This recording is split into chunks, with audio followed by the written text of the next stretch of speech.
আপনার কম্পিউটার ডিসপ্লেতে যদি অ্যাপস আইকন শো না করে আপনি কিভাবে এখানে অ্যাপস আইকন শো করাবেন, বা আপনার ইনস্টল অ্যাপ যদি এখানে শো না করে তখন আপনি এখানে ইনস্টল অ্যাপ কিভাবে শো করাবেন তিনটি উপায় দেখাবো। প্লিজ সাবস্ক্রাইব করুন এবং বেল বাটন বাজান। ফেসবুকে ফলো এবং শেয়ার করুন প্লিজ।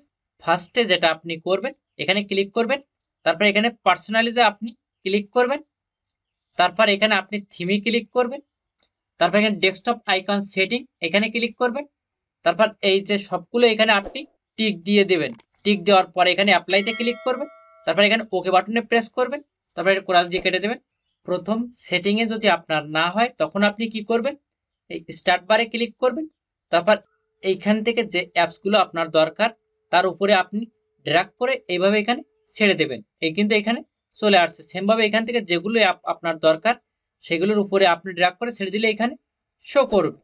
তৃতীয় নাম্বার যে সেটিংটা, আপনি রাইট বাটনে ক্লিক করবেন, তারপর এখানে ভিউতে ক্লিক করবেন, তারপর শো ডেস্কটপ আইকন এখানে আপনি ক্লিক করবেন। ক্লিক করলে কিন্তু সাথে সাথে এখানে কিন্তু সব আইকনগুলো শো করছে। প্লিজ সাবস্ক্রাইব করবেন এবং শেয়ার করবেন ভিডিওটা।